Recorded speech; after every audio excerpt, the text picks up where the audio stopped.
दिगंबरा दिगंबरा श्रीपाद वल्लभ दिगंबरा दिगंबरा दिगंबरा श्रीपाद वल्लभ दिगंबरा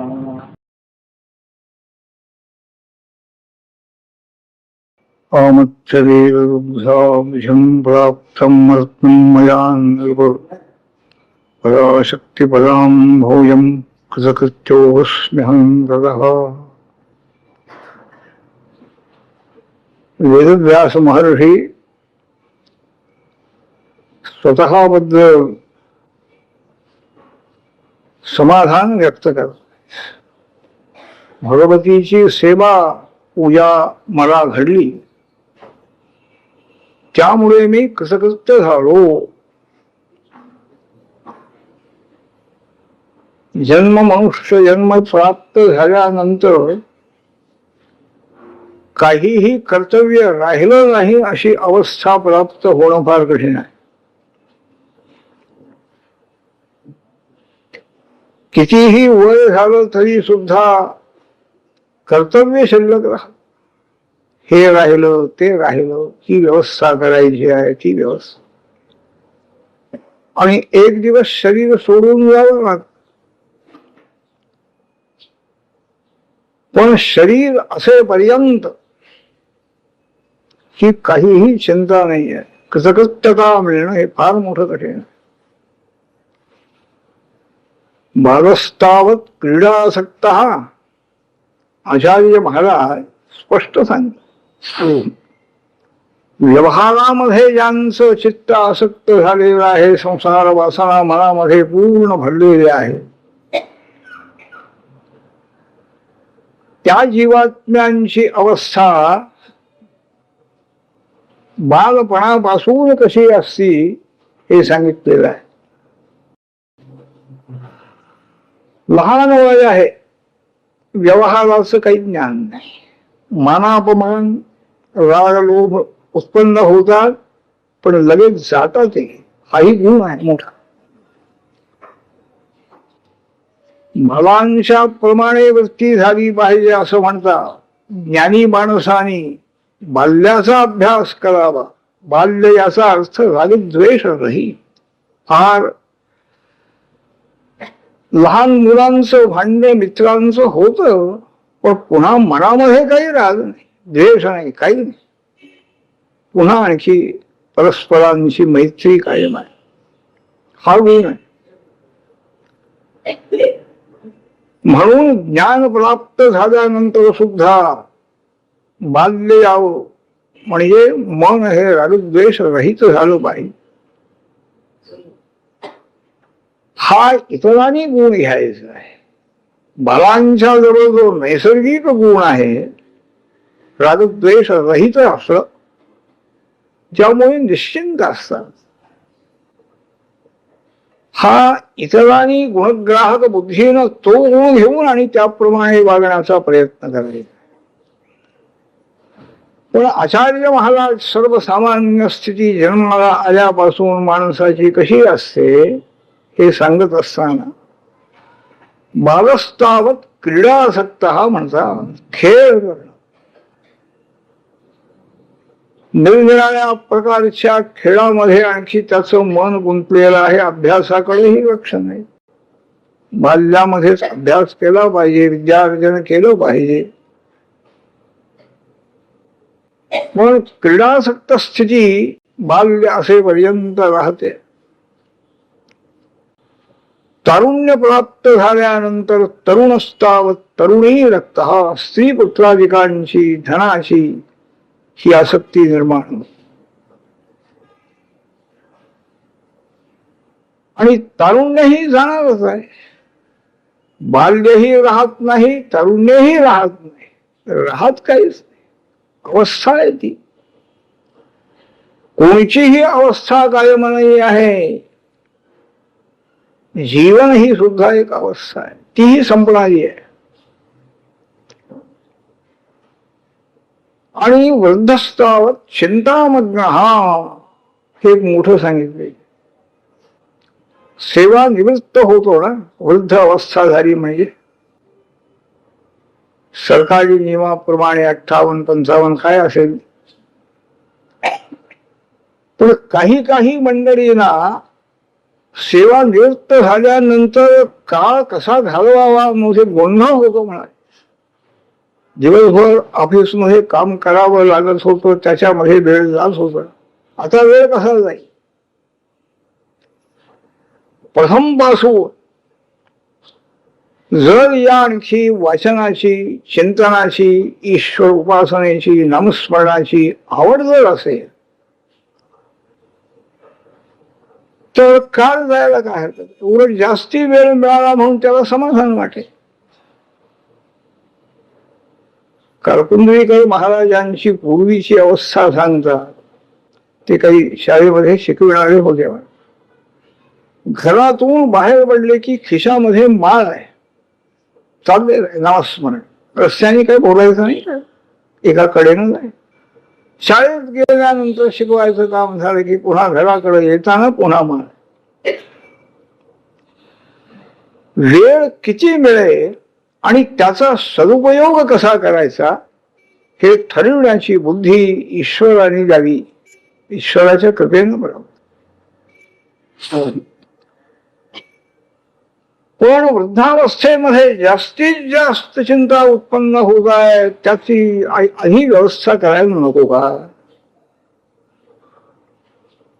प्रल्हादजींनी शाळेमध्ये असताना 5व्या वर्षी आपल्या सर्व मित्रांना उपदेश केलेला आहे. त्यांची आसुरी वृत्ती बदलून टाकली.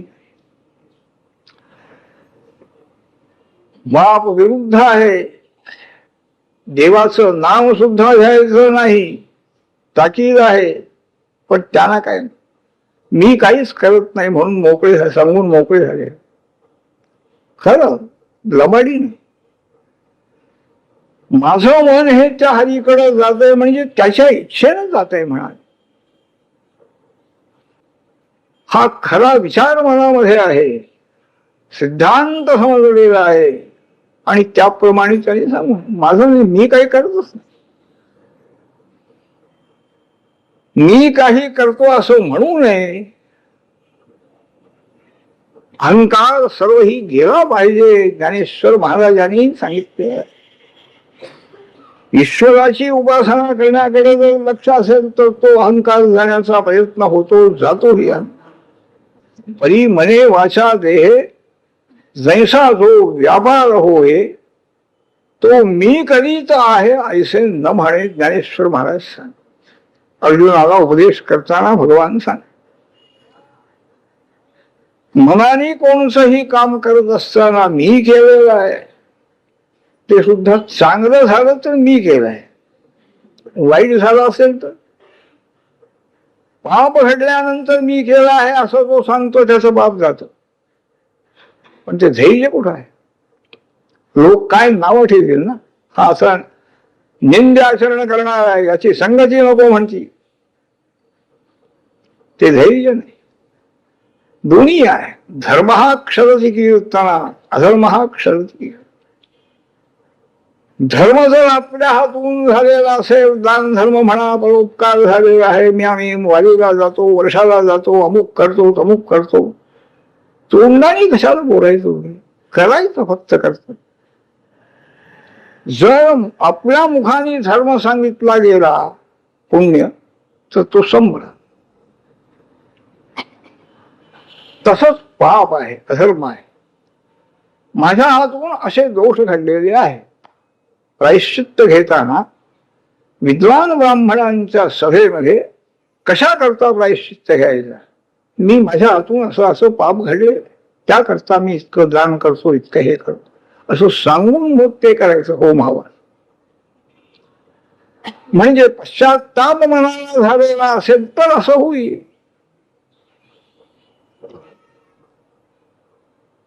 तर प्रल्हादजींची वृत्ती अशी आहे, काही अहंकार नाही. हरिभजन अखंड चाललेला आहे, हरीचं स्वर्ण अखंड चाललेलं आहे, त्याकरता पिता शासन करतो आहे, वारंवार कंटाळलेला आहे, गुरुजींच्या ताब्यात मुलाला देऊन टाकलं. बघा, बुद्धी बदलली तर बघा. अशी सर्व बाजूनी विरोधी आणखी परिस्थिती असताना त्यांना नारद मुनींच्या कृपेनं नारदांच्या सान्निध्यामध्ये म्हणजे आई त्यांची होती. हिरण्यकशिपू तपश्चर्या करण्याकरता गेलेला असताना देवानी आणखी राजधानी लुटली, सगळ्या दैत्यांना मारलं, पळून गेले दैत्य. आणि प्रल्हादाच्या आईला धरून तो स्वर्गाला घेऊन चाललेला आहे. घेऊन निघा. हिरण्यकशिपूची बायको गर्भिणी होती, प्रल्हाद उदरास होती. तिकडून नारद महर्षी आहे. का रे देवेंद्र, ह्या बाईनं तुझा काय अपराध केलेला आहे? तुझा शत्रू आहे, त्याच्याकडे पाहा. तू गेलाय तपश्चर्येला, आता येईल म्हणाले. येईल आल्यानंतर तू काय स्वस्थ बसणार नाही. शिला का घेऊन चालला? काय उत्तर दिलेलं आहे देवेंद्राने? ही गर्भिणी आहे, तिला मुलगा झाल्यानंतर त्याला मी ठार मारणार आहे आणि नंतर या बाईला सोडून देणार. देव राज्य मिळालेलं आहे, पुण्य किती असेल त्याचं, किती यज्ञयात, किती आणखी चांगली सत्कर्म घडली, पण या मनातल्या दुर्वासना त्या जात नाही. त्यामुळे चिंता भय सारखं आहे. नारदांनी सांगितलं, या मुलाला तू मारू शकणार नाही, सोडून दे म्हणाले. नारदांच्या पुढे काय चाललं? देवेंद्र त्या प्रल्हादाच्या आईला आपल्या आश्रमामध्ये नारदांनी आणून ठेवलेलं आहे. इसर राहावं, तुला काही कुणाची भीती नाही. तुझा पती तपश्चर्या करून परत येईल, नंतर तू राजवाड्यामध्ये तुला पोचू म्हणाले. ऋषी मंडळी काहीही कुणाचा प्रतिग्रह नाही, कुणाचं घेणं नाही, मागणं नाही, काही नाही. अशा परिस्थितीमध्ये राहून अंतःकरणामध्ये वासनाच नाही. काय कोणाला मागायचं काय, आम्हाला काय कमी काय आहे, अशा वृत्तीनं राहून आणि अशी परोपकाराची कामं त्यांची चालू आहे. तोंडाने एक शब्दही नाही आहे आम्ही अमुक केलं तमुक केलं. तर ही राजमहिषी तिथं राहिलेली आहे. आणखी त्या वेळेला त्या गर्भामध्ये असलेला महात्मा आहे, भगवत भक्त आहे. अनेक जन्म भगवत भक्ती करून तो आलेला आहे. प्रल्हादजी काय एका जन्मामध्ये भक्त बनले. बहुत सुकृताची जोडी म्हणून विठ्ठली आवडी. प्रत्यक्ष प्रेम भक्ती हे पुढं आहे. तर अशा रीतीनं गुरुजी आणखी बाहेर गेलेले आहेत कामाला. त्या वेळेला सर्व मुलं म्हणाले, आता खेळूया म्हणाले, आपल्याला आता सुट्टी आहे. प्रल्हादजी आसनावर बसले. या म्हणाले, मित्र हो, तुम्हाला काही सांगायचं मला, नारद महर्षीने मला सांगितलेला आहे, तोच उपदेश तुम्हाला सांगायचा. प्रल्हादजींच्यावर त्या मुलांचं मित्रांचं फार प्रेम होतं, आदर होत. बाकी सगळी मोठी मंडळी त्या हिरण्यकशिपूच्या भीतीनं ते बोलत नव्हते, कोणी काही करत नसते. पण ही मुलं फार चांगला आहे, प्रल्हाद गुणी आहे, मोठा आहे. आणि सर्व मुलं बरोबर जवळ येऊन बसल्याबरोबर त्यांनी सांगायला आरंभ केले. कौमार आचरेत पराज्ञः धर्मान भागवतानिह दुर्लभम मानुषं जन्म तदपि अध्रुवम अर्थदम. पहिला उपदेश. भगवत भक्तीचा आरंभ लहान वयापासून केला पाहिजे, हा सिद्धांत आहे प्रल्हादजींचा. मनुष्य जन्म दुर्लभ आहे आणि अध्रुव आहे, केव्हा जाईल टिकणारा नाहीये. मनुष्य जन्म मिळालेला आहे, करू की सावकाश देवाची भक्ती. संसार वगैरे झाला, मुलं बाळ झाली, सगळी मुलाची नातवाची व्यवस्था वगैरे लागली, मग करू स्वस्थ बसून. म्हातारपणी काही काम नसतं, होतही नाही. त्यांनी सांगितले, ज्या वासना मनामध्ये आणखी सबंध आयुष्यभर वाढत असतात, वाढण्याचेच प्रयत्न प्रसंग येतात, हे काय, हे करत झालं पाहिजे, हे झालं, चांगलं वाईट वगैरे विचार न करताना मनामध्ये ज्या वासना, जी इच्छा उत्पन्न होईल ती पूर्ण करण्याकरता प्रयत्न करायचा आणि त्या वासना वाढत जायच्या, थांबणार कुठं.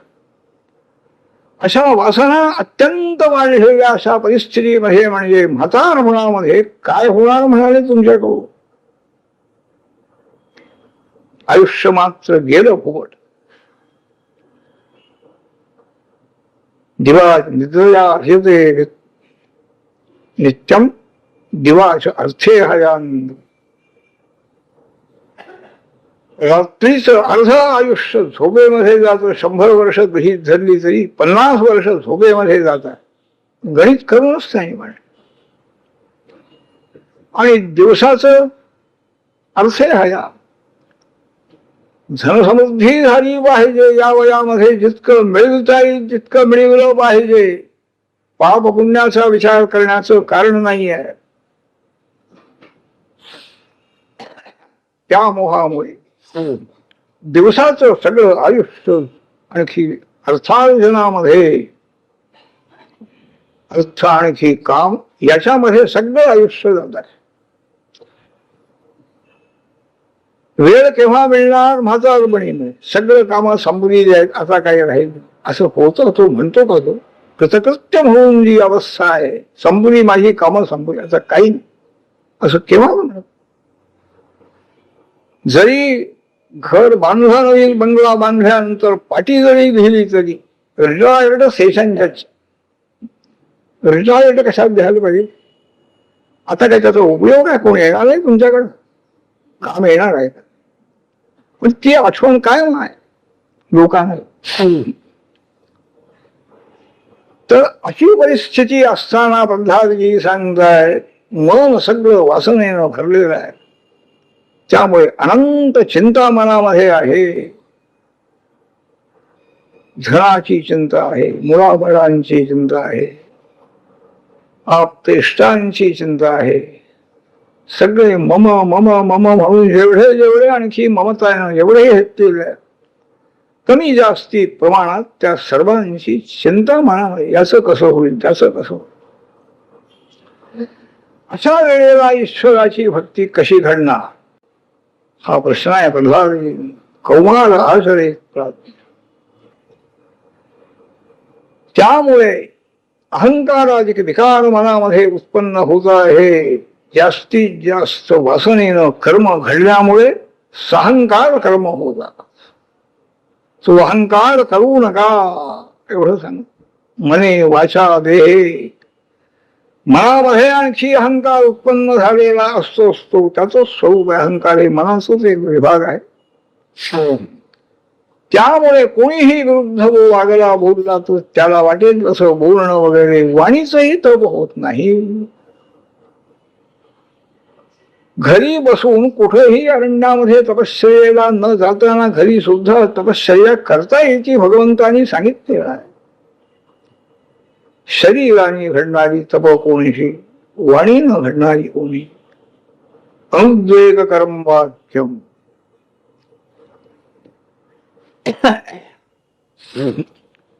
वाङ्मय तपाचं वर्णन करताना भगवान सांगतोय,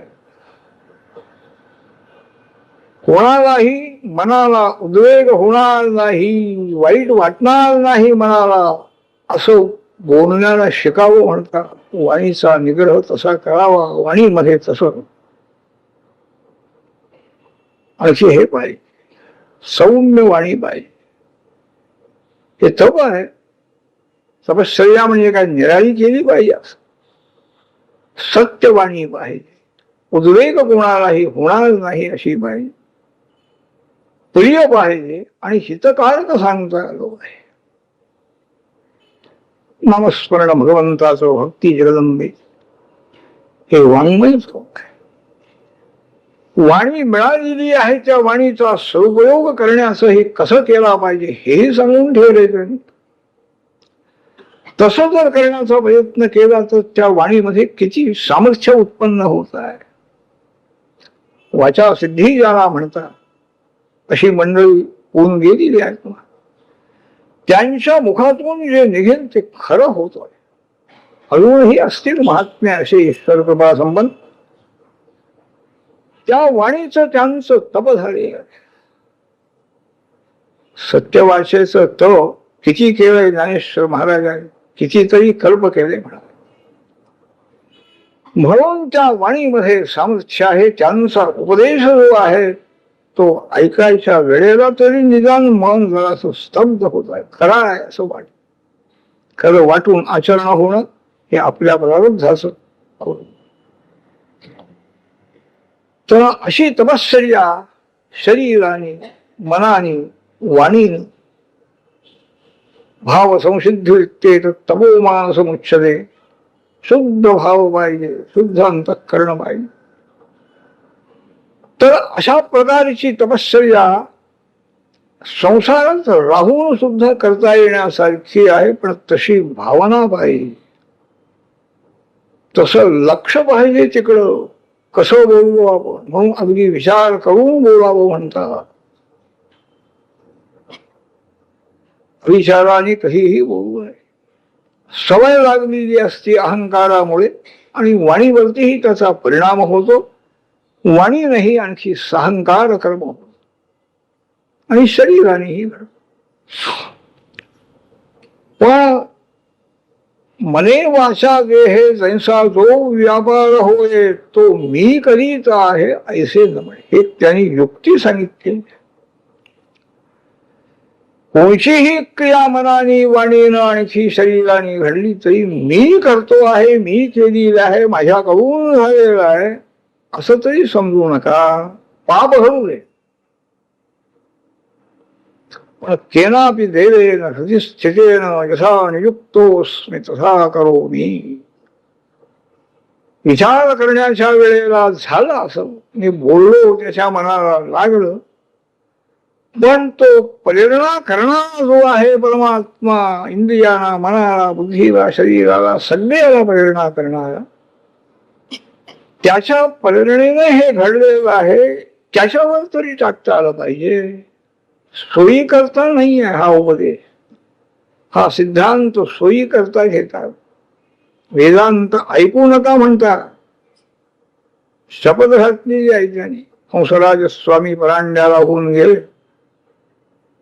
त्यांनी आणखी जो ग्रंथ लिहिलेला आहे आचार्य महाराजांच्या याच्यावर, आरंभाला त्यांनी शिवगीता काय आहे हे आम्ही लिहिलेलं कोणीही वाचू नये. शपथ आहे त्यांना देवाची. म्हणजे मग लिहिलं कशाला तुम्ही? कारण आहे साधनाच्या दृष्टीने संपत्ती जवळ आल्याशिवाय वाचायचं नाही, ऐकायचं नाही. विवेक पाहिजे, वैराग्य पाहिजे, शम पाहिजे, वासना कमी कमी झाल्या पाहिजे. तोच वेदांत ऐकण्याचा अधिकारी आहे. इंद्रियांचा निग्रह पाहिजे. तितिक्षा म्हणजे सहनशील वृत्ती पाहिजे. समाधान चित्ताचं पाहिजे. ही सगळी साधनं जर जवळ असतील तर हा ग्रंथ वाचा, नाही तर वाचू नका. मुद्रण कला आता आहे, सोयीची आहे. कोणतेही ग्रंथ छापले जातात, कोणतंही वाचायला काय हरकत नाही. वाचायलाही आम्हाला येत आहे. वाचायला येणं हा सुशिक्षितपणा फक्त ठरतो. तर ही सगळी साधन संपत्ती जवळ पाहिजे, तयारी पाहिजे मनाची. मग ऐका, ऐकल्याचा उपयोग होईल. सांगण्याचाही काळ फुकट जाणार नाही आणि तुमचंही ऐकलेलं फुकट जाणार. अधिकार तैसा करू उपदेश म्हणून जे तुकाराम महाराज सांगताय ते या. अधिकार तुमचा नाही आहे. अधिकार असेल तर हा अधिकार आहे. मनाचा संयम पाहिजे, मनाची एकाग्रता पाहिजे, स्थिरता पाहिजे. कुलूप लावून आलो की नाही आपण घरातून निघताना, पक्क बसलेला आहे की नाही, कीर्तन ऐकायच्या वेळेला हा विचार म्हणा. काय उपयोग? म्हणजे कीर्तनही लक्षात राहणार नाही आणि ते तर कायमच आहे. त्याचं संरक्षण करणं हे मनात कायमच वासन आहे. ते जास्ती वाढलं. म्हणून ज्ञानेश्वर महाराज भगवान उपदेश करताय असं सांगतात लोक. मनाने, वाणीनं आणखी देहाने जो व्यापार म्हणजे ही क्रिया होईल ती मी केलेली आहे असं सांगू. दुसऱ्याला आपण बोललो किंवा काही वकील लावून कोर्टामध्ये केस जिंकली म्हणा, मी जिंकलेली आहे असा जर अभिमान मनामध्ये उत्पन्न झाला तर मनाची अवस्था काय जास्ती अहंकार वाढत जाणार ना, कमी होईल का? त्यापेक्षा सहंकार करू नयेत कर्म होऊ दे. हे एवढं सांगितलं ज्ञानराजाने, पण हे शक्य कसं सांगताय पोहेच. मनाने झालेली कर्म अहंकारपूर्वक करू नये. होऊ दे, घडू दे. मनात येईल जसं झालं, बोललं, कुणाला वाटेल तसं वागलो आपण, चालू दे. वाणी नाही तसंच चाललंय, देहानी चालू. पण अहंकार मी केलेला आहे, कर्तृत्व माझा आहे एवढं तरी बाजूला व्हा तुम्ही, तर पुन्हा जन्म येणार नाही. ती कर्म जन्माला कारण होणार नाही. संपली ती संपली. कर्म लगेच संपताय.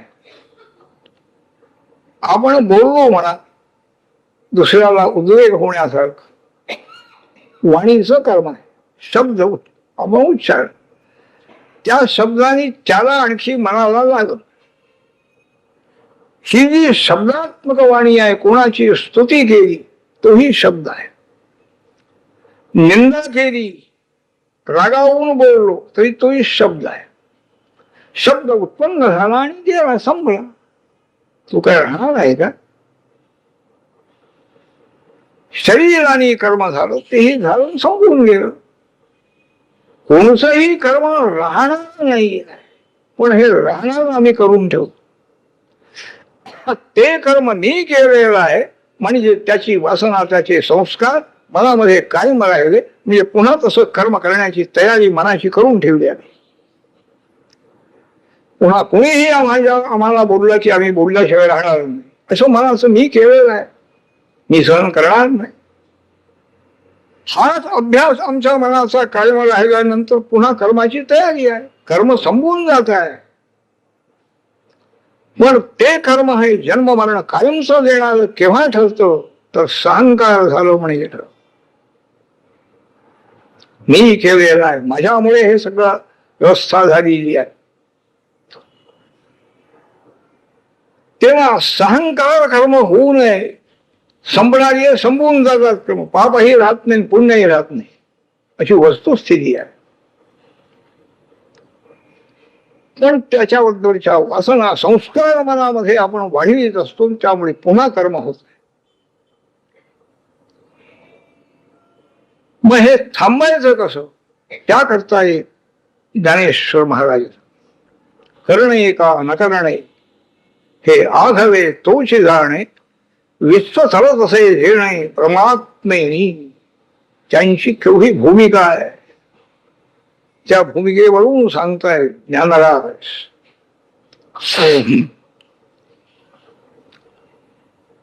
कोणचं कर्म करावं किंवा कोणचं करू नये ह्याचं ज्ञान आपल्याला नाही आहे. हे फक्त त्याला ज्ञान आहे. सर्वज्ञ आहे परमात्मा आणि सर्वांना त्याची भीती आहे. पूर्ण ज्ञान संपन्न परमात्मा आहे, जगदंबा आहे, चिद्रूप आहे, सच्चिदानंद. त्यामुळे पूर्ण ज्ञान आहे. कर्म कितीतरी होता येत नाही. ईश्वराने सर्व जग केलेलं आहे. निर्माण करणं, संरक्षण करणं, संहार करणं चाललेली आहेत कामं, पण काही त्याचा संबंध नाही. थोडस काही आमच्या हातून पाप पुण्य घडलं तर त्याचं फळ होण्याकरता आम्हाला जन्म घ्यावा लागतो. ते झालं जन्माला कारण झालं आणि तिथं अनंत कर्म अशी झालेली आहेत, पण ती दिव्य कर्म आहे. ईश्वराचं कर्म कसं होतं, महात्म्यांचं कर्म कसं होतं, हे जर पाहिलं, त्याचा जर विचार केला तर त्याप्रमाणे आपल्याही मनाची वाणीची तशी तयारी होऊ शकते. मूळ आणखी विचार हा आहे की कर्तृत्व हे आपलं आहे की नाही, हा मूळ विचार आहे. माझ्या बुद्धीनं सगळं झालेलं आहे, माझ्या वाणीनं सगळं झालं, माझ्या शरीराने मी सगळं करतो. आजारी पडलेला आहे किंवा बुद्धी कमी झालेली आहे, काही वाणीवर परिणाम झालेला आहे, बोलता येईल असं झाले, त्यावेळेला का करता येत नाही याला? अपमान काही असे सापडल्याबरोबर तो नेम संपला. मी सगळं केलेलं आहे अशी फक्त समजूत आहे. खरा सिद्धांत वेगळा आहे आणि ओळखलेला आहे संत महात्म्याने. काय कोणीच्या जीवाकडून कोणीशी कर्म व्हावीत, कोणीशी होऊ नयेत, हे सगळं जाणणारा सर्वज्ञ तो परमात्मा आहे. आणि तो अत्यंत भीती सर्वांना दाखविणारा, म्हणजे भीती त्याची सर्वांना वाढ. विश्व चलत असे जेणे परमात्मेने सिद्धांत सांगताना जगन्मातेची सच्चिदानंद परब्रह्माची जी स्वरूप सांगितलेली आहे वेदांत शास्त्रामध्ये, विराट स्वरूप आहे, सूत्र आत्मा आहे आणि अंतर्यामी आहे आणि परब्रह्म आहे. त्या सूत्रात्मा म्हणून जे स्वरूप आहे, हिरण्यगर्भ सूत्रात्मा प्राण इत्यभिधीयते, व्यवस्था जी केली गेलेली आहे, शहराची म्हणा, राज्याची म्हणा, जिल्ह्याची म्हणा, काही काही काम करणारी मंडळी ही असतात त्या त्या ऑफिसमध्ये, त्यांच्याकडे काम असतं. बाहेर व्यवस्था करणारे पोलीस वगैरे शिपाई ठेवलेले असतात. या पेशेत शिपाई, अमक्या या शिपायाने इथं उभं राहावं, या याच्यामध्ये उभं राहावं, अशी व्यवस्था शहरामध्ये केली. त्याच्या शिपायाचं काम त्याच्या बंद यशामध्येच तेवढ्या पुरतं त्यांनी करायचं. वाहना पाठवणं, हे करणं, थांबवणं. हा जसा एक व्यवहार एका एका कक्षेमध्ये अशा प्रकारची कामं ही चालू असतात. संबंध शहराचा एक अधिकारी असतो की नाही, कलेक्टर किंवा कोण असेल तो कमिशनर, जिल्ह्याचा अधिकारी, त्याच्याकडं संबंध जिल्ह्यामध्ये जेवढी कार्य आहेत लहान मोठी, त्या सगळ्याची जबाबदारी त्याच्यावर. समष्टी आणि व्यष्टी, एक वैयक्तिक काम आहे एकाकडं, त्याच्या पोलिसाकडं.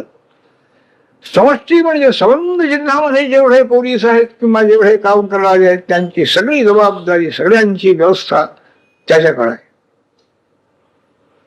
पुणे शहर म्हणजे पुण्याचा जो काही असेल मुख्य कलेक्टर किंवा कोणी, तो मुख्य पुणे शहर म्हणजे तो आहे. तसं आमच्या शरीरामध्ये राहणारी आणखी इंद्रिय, मन, वाणी वगैरे, ज्ञानेंद्रिय, कर्मेंद्रिय वगैरे, याची वैयक्तिक एक जबाबदारी घेणारा जीवात्मा आमच्या शरीरामध्ये आहे, आपण आहोत. त्या जीवात्म्याकडून त्याच्या वाणीचं, त्याच्या इंद्रियांचं, त्याच्या याचं कार्य चालू आहे. त्याचप्रमाणे प्रत्येक जीवात्म्याच्या शरीरामध्ये ही जी इंद्रिय, मन वगैरे सगळा हा वर्ग आहे.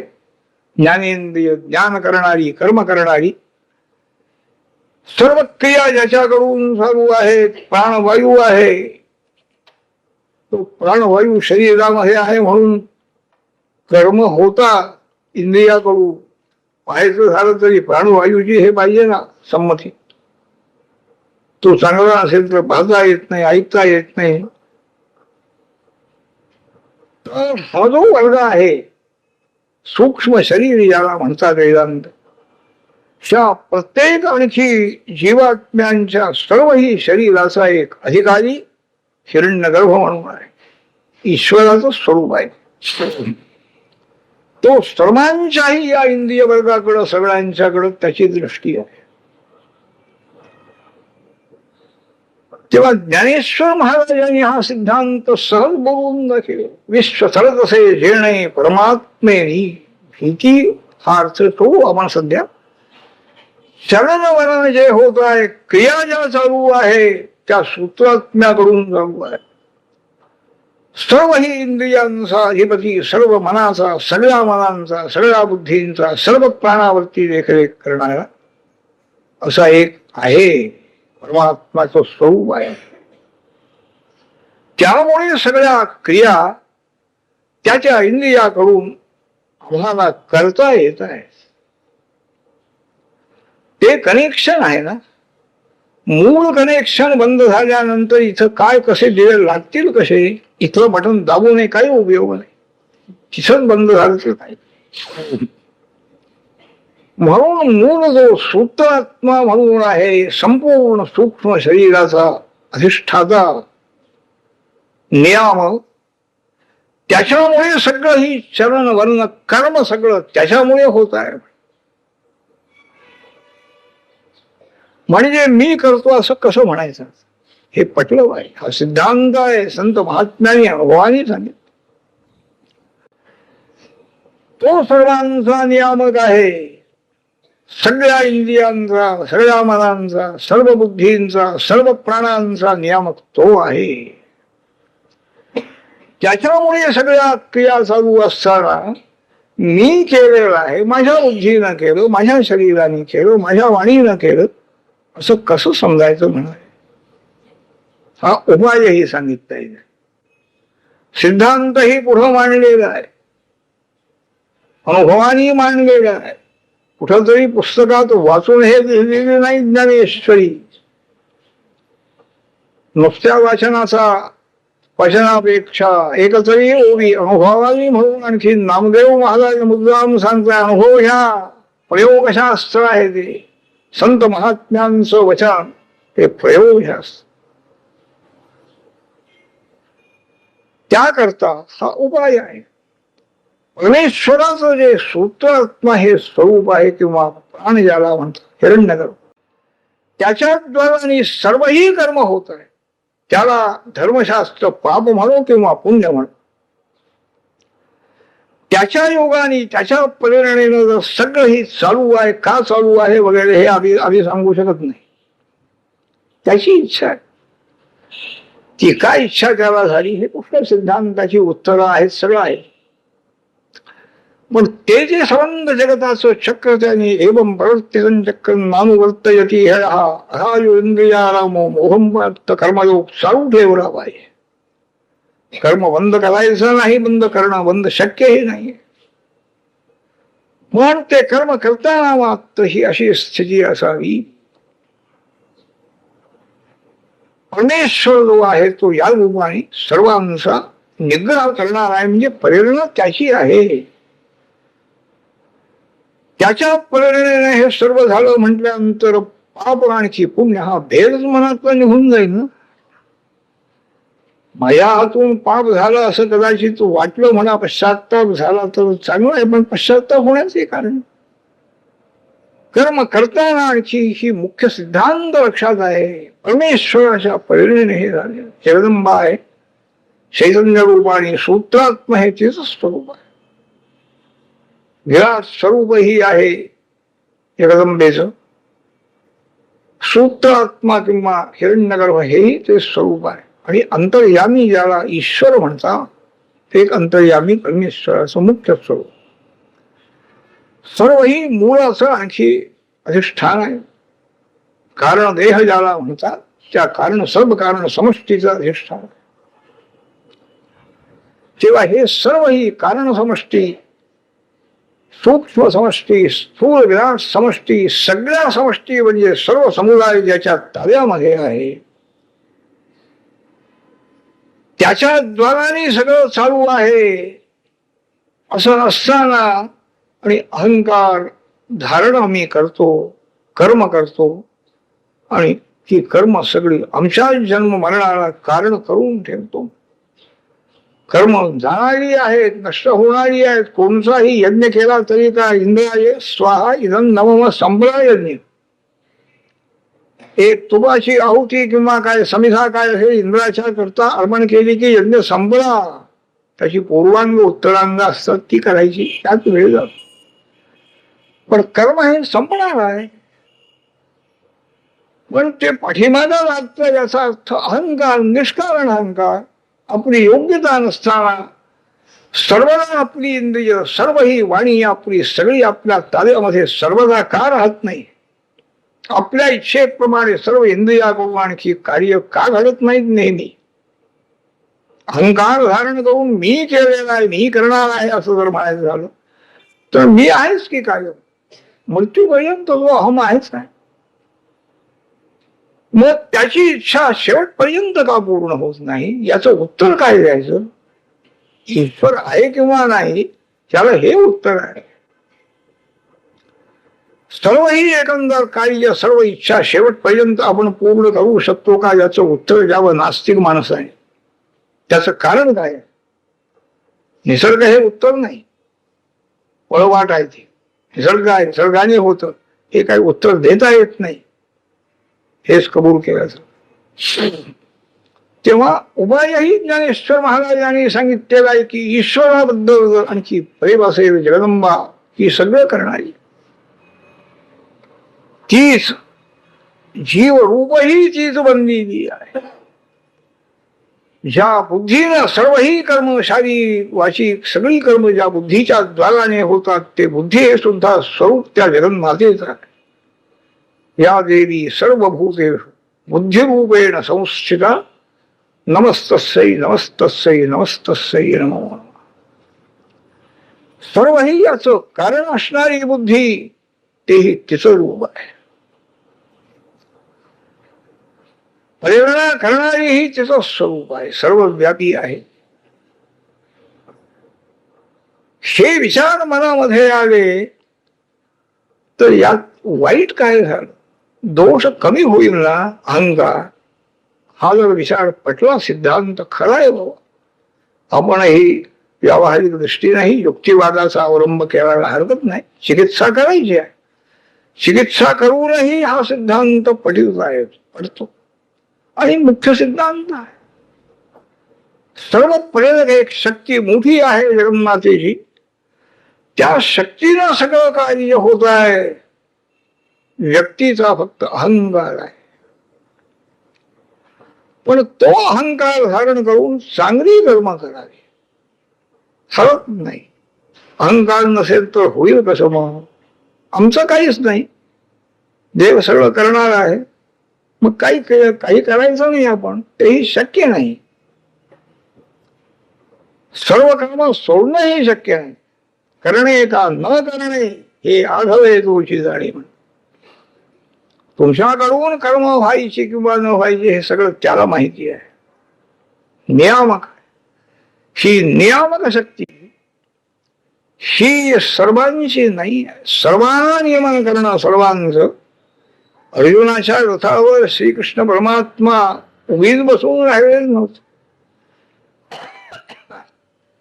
अर्जुनाच्या विरोधी किती मंडळी या सैन्यामध्ये आहेत कौरवांच्या, ज्यांना सगळं माहिती होतं. कर्ण हा मुख्य आहे. कर्णाजवळ वासवी शक्ती आहे इंद्राने दिलेली, आणि ती अर्जुनाला मारण्याकरताच त्याने जमवून ठेवलेली आहे. त्या शक्तीचा प्रयोग तो दुसरीकडे पुरुषा कोणावरही करणार नाही. हे सगळ्यांना माहिती होतं, सगळं ठरलेलं होतं. कर्णाचा अहंकार होता की मी अर्जुनाला या शक्तीनं मारणार आहे. अहंकार आहे, मनामध्ये अहंकार धारण करून ती शक्ती जपून ठेवली आहे. भीष्म गेले, द्रोण गेले, कर्ण सेनापती झाला. कर्णार्जुन समोरासमोर युद्धाला आलेले आहे. बराच वेळ युद्ध झालं. दोघेही मोठे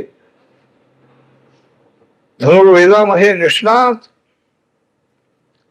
काही वेळाने दोन्ही बाजूला निघून गेले. संध्याकाळी शिबिरामध्ये आल्यानंतर दुर्योधन भेटायला आला या सेनापतीला करणार. अरे म्हणाले, आज तुझ्या समोर अर्जुन आलेला होता अनायासे, तुझी जी इंद्राची शक्ती त्याच्यावर टाकली असती तर काम झालं नसतं का म्हणाला. अगदी समोर तुझ्या बराच वेळ तुम्ही दोघांचं युद्ध झालं म्हणाले. कर्ण म्हणाला, विसरलो म्हणाल. अहंकार आणि कर्म करणारा विसरू शकतो कसा. मी सगळा करणार आहे असा अहंकाराचा व्याज ज्याचा झालेला आहे, चालू आहे, त्याला विस्मरण कसं होत. विस्मरण होण्याचं तरी कारण, स्मरण होण्याचं तरी कारण काय. कार्य कारण भाव हा सांगता आला पाहिजे, त्याशिवाय नुसता असती आणि नास्ती म्हणून काही उपयोग नाही. गप्प बसलं पाहिजे. नाही हे म्हणू नका. ईश्वराबद्दल काहीच ज्याला माहिती नाही तो ईश्वर नाहीही म्हणू शकत नाही, अभावही सांगू शकत नाही. शास्त्रकारांनी अभाव कोणाचा सांगता येईल म्हणाले. आम्ही आपण बसलो होतो म्हणाले, एक समोर मनुष्य कोणीतरी गेला, आमचं लक्ष पाठीमागून एक मनुष्याला, हो हे रामराव तुमच्या समोरून गेले का, काय मी पाहिलं नाही म्हणा. माझं लक्ष नव्हतं. म्हणजे रामराव याला माहिती आहे. रामराव पाहिले नाहीत किंवा रामराव गेले नाहीत असं रामरावाची ज्याला माहिती आहे तो सांगू शकतो, नाही असं म्हणू शकतो. नाही म्हणणं सुद्धा आणखी युक्तिवादाने सिद्ध होऊ शकत. शशसंग नाही असं सांगता येईल. शशसंग नावाचा पदार्थच माहिती नाही, तुम्हाला कधी पाहिलंय का.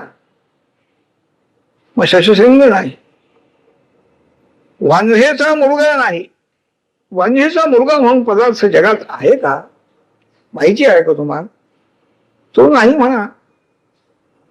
जे पदार्थाच्या बद्दल काहीच माहिती नाही त्याच्याबद्दल नास्ती हे सुद्धा विधान युक्तिवादाने सिद्ध हो. फार तर असं म्हणा, अमुक ईश्वर नाही, हे ईश्वराचं रूप नाही, ते रूप नाही, हे असं म्हणा. ईश्वरच नाही हा सिद्धांत मांडताच येणार नाही. राजाला ईश्वर म्हणता येत नाही, अमक्याला ईश्वर म्हणता येत असं फारतर का. भागशः त्याचं खंडन करते. परंतु सर्व ठिकाणी ईश्वर भावना हे सांगणार शास्त्र आहे, शब्द प्रमाण आहे. ते सर्व ही एकंदर आणखी व्यवहार दृष्टीनं सुद्धा ज्यांनी त्या शास्त्रामध्ये वेदामध्ये विचार केलेला आहे, व्यवहाराची बाजू सुद्धा त्यांनी सगळी मांडली. अभ्युदय साधन आणि निश्चय असं साधन. अभ्युदय म्हणजे आपली उन्नती, उत्कर्ष, कल्याण याची साधनं सगळी त्यांनी मांडून ठेवलेली आहे. करत आलेले आहेत. लोक मोठे मोठे सिद्ध झालेले आहेत, राजे मोठे मोठे झालेले आहेत. असं असताना प्रमाणाने सिद्ध होणारा जो पदार्थ आहे ईश्वर किंवा काही, तो नाही कसा म्हणायचा. चिकित्सेने सिद्ध होत नाही म्हणजे काय, चिकित्सा कमी पडली आमची असं कबूल करायची तयारी नाही आमची. आमची चिकित्सा बरोबर आहे. हा पुन्हा अहंकार आहे. माझ्या बुद्धीमध्ये जो काही चिकित्सा माझ्या बुद्धीनं ठरलेल्या तीच बरोबर आहे. दुसऱ्याची चिकित्सा त्याची बुद्धी नाही का. बुद्धिवादाने जे सिद्ध होईल तेवढं घ्यायचं झाल्यानंतर दुसऱ्याच्या बुद्धिवादाची चिकित्सा मान्य करायला काय आपल्याला करता येत नाही, बोलता येत. पुष्कळ चिकित्सा झालेल्या आहेत. कितीतरी युक्तिवाद शास्त्रकारांनी मांडून ठेवलेले आहे. पण चिकित्सेच्या नादाला लागून ज्ञान ईश्वराचं कृपा होणार नाही म्हणूनही शेवटी सांगितलं, श्रद्धावान लभते ज्ञानम. हा सिद्धांत मुद्दाम सांगतायत भगवान. चिकित्सेचा काही करा तुम्ही. उपदेक्षन्ति ते ज्ञानम परिप्रश्रेण सेवया. सगळे उपाय सांगून झाले आरंभाला. दंडवत नमस्कार करणं, श्रेष्ठ पुरुषाला नम्रतेनं वागणं, तरी ज्ञान मिळेल. परिप्रश्न करा तुम्ही, वाटेल तसे प्रश्न उत्तर द्यायला समर्थ आहे. म्हणजे चिकित्सा हाही विषय शास्त्रकारांना मान्य आहे. सेवा कर, हे सगळे उपाय आहेत. पण शेवटी सांगतायत भगवान श्रद्धावान लभते अंतरंग साधन केलं. मनामध्ये विश्वास पाहिजे. शास्त्र प्रमाण म्हणजे ईश्वराचं रूप आहे, जगदंबेचं शब्द ब्रह्म हे रूप आहे. त्याच्यामध्ये जे सांगितलेलं आहे ते खरं आहे. आम्हाला पटत नाही आहे, आम्ही पाहू शकत नाही, आमच्या दृष्टीमध्ये दोष. आमची दृष्टी आणखी दूरचं दर्शन करू शकत नाहीये. म्हणजे दूर नाही का? आकाशामध्ये असलेल्या दूरच्या तारका आम्ही डोळ्यांनी पाहू शकत नाही, आम्हाला दिसत नाही म्हणून नाही असं म्हणणं हे बरोबर होईल. आमची दृष्टी तिथपर्यंत जाऊ शकत नाही. दूरचा पदार्थ ही दृष्टीला दिसत नाही आणि अगदी डोळ्यामध्ये काजळ घातल्यानंतर तेही काजळ डोळ्याला दिसत नाही. आम्हाला दिसत नाही म्हणून काजळ नाही आहे असं म्हणायचं का? म्हणाले सांगता आले तुझं सगळं काळा झालाय डोळा, सोडू नको. म्हणजे बहुमतही सोडायची द्यायची ठेवायची का मी? आम्हाला दिसत नाही म्हणून नाही म्हणजे इतक्या लोकांना समजते ते कसं? तर ह्या अहंकाराचा निर्मूलन करण्याकरता उपायही त्या दिसतात. ही एक शक्ती आहे आणि त्या शक्तीनं कार्य चालू आहे. तुम्ही होतं म्हणा आपल्या ह्यानी आपल्याकडे घ्या, अभिमान घ्या, परंतु कार्य त्याच्या शक्तीच्या वर. ही जी जगदीश्वरी आहे, जगदंबा जगन्माता आहे, सूत्रात्म रूपाने तिच्या प्रेरणेने सगळं कार्य चालू आहे. हा एक सिद्धांत पटवून घेण्याला वेळ लागतो. फार प्रपंचामध्ये असे अनेक प्रसंग येतात की ज्या ठिकाणी आपली स्वतःची बुद्धी कुंठित होती. असं का झालं? मी इतका विचार करून वागलो असं का झालं? सल्लागार मंडळी ही बुद्धिमान असतात, डॉक्टर मंडळी ही चांगली अभ्यास केलेली असतात, औषधाचं त्यांना ज्ञानही असतं, तपश्चर्याच आहे त्यांची. पण हे ज्ञान असताना तेच औषध त्यांनी दिल्यानंतर असं का होत? एखाद्याला त्या औषधाचा उपयोग होतो आणि दुसऱ्याला होत. ह्याचा कार्यकारण भाव ठरवायचा कसा बुद्धीनं? सर्वच निर्णय बुद्धीनं होणं शक्य नाही आहे हे तरी मान्य करायला नको का? सर्वच रोगी त्या ठरलेल्या औषधाने सर्व रोगी बरे होत नाही. उत्तम औषध आहे, काही बरे होतात, काही बरे होत. औषध दोषी आहे म्हणायचं, दुसऱ्याला कसं लागू पडेल? औषध देणाऱ्याला ज्ञान नाही म्हणायचं, त्यानेच तर बरं केलंय त्या डॉक्टरनी, त्याला बरं करू शकत. तर हे विश्व सरळ असे जेणे परमात्मेने ही एक तरी उभी अनुभवावी पैकी उभी आहे. अनुभव घेतला पाहिजे म्हणजे सगळा अहंकार पूर्ण नाही सांगू नाही माझं काही करत. प्रल्हादजी सांगताय मी भजन करत नाही म्हणाले. गुरुजींना त्याने उत्तर दिलं माझं भजन मी करत नाही, देवाचं भजन. तो अंतर्यामी आणखी श्रीहरी आहे, त्याच्या प्रेरणेनं माझं मन तिकडं जात आहे. म्हणजे मन वाणी शरीर वगैरे सर्व ही साधना ह्याला प्रेरणा करणारी एक शक्ती कायम आहे. हा पूर्ण विश्वास प्रल्हादजींच्या मनामध्ये आहे. त्याला शिकवणारे मोठे पंडित असलेले गुरुजी त्यांचा विश्वास नाही आहे म्हणून मतभेद होतो आहे. संघर्ष निर्माण होण्याचं हे कारण ज्ञान अज्ञान याचा संघर्ष. तर चालायचं ज्ञान अज्ञान यांचा संघर्ष चालला तर बरोबर कोणाचं कोणी ठरवायचं? गुरुजींना माहिती नाही. सर्व आपण करतो, आपण याची सुधारणा करू, आपण याला शिक्षा करू, तो हिरण्यकशिपू समजतोय पण नाही होत. भजन मी करतच नाही जिथं तो म्हणतोय, कबुली जबाबच त्याचा आहे आणि तो ज्ञानपूर्वक आहे. नुसतं आपल्याला त्या याच्यातून सुटका व्हावी, शिक्षा होऊ नये म्हणून तो भीतीनं बोलत नाहीये. सिद्धांत सांग. तर हे पूर्ण ज्ञान ईश्वराच्या बद्दल पूर्ण अस्तित्व बुद्धी श्रद्धा जर अंतःकरणामध्ये असेल तर पुढची पायरी आहे, पुढे जाता येत. नाहीतर उगीच वाचून ऐकून काय व्यर्थ वेळ घालण्यात काही अर्थ नाही. होईल, आज नाही उद्या तरी सुद्धा आपल्याला आपल्या मनावर परिणाम होईल अशा आशेनं जर अभ्यास केला तर हरकत नाही. पण अविश्वासाने अभ्यास करण्यापेक्षा करू नये, काही वाचू नका. कुशाल अविश्वास निर्माण करण्याचा प्रयत्न केला तरी होतो असा. कोणाच्या मनात अविश्वास उत्पन्न व्हायचा, कोणाचा विश्वास उत्पन्न व्हायचा, कोणाची पुण्यकर्म कशी आहे, सुकृत बोललीचं कसं आहे हे जाणणारी शक्ती वेगळी आहे. त्याप्रमाणे कितीही अविश्वास प्रल्हादाला काय कमी अविश्वास होता. सर्व बाजूची सगळी मंडळी असुर होती, दैत्य होत, एकही त्याच्या बाजूचा नाही. देव मारणारा एकही नाही. सगळं मी करणार आहे, माझ्या बुद्धीनं सगळं झालं पाहिजे आणि माझं ऐकलं नाही तर तुला मरावं लागेल, इतकीही भीती आहे. डोक्यावर टांगती तलवार आहे, पण नाही आहे. दृढज्ञान जे आहे महात्म्यांच्या पासून मिळालेलं त्या ज्ञानाचा प्रभाव पवित्र ज्ञान आहे आणि त्यामुळे सर्वही अंतःकरणातले दोष दूर झालेले आहे, निर्भय वृत्ती झालेली आहे. तर अशा रीतीनं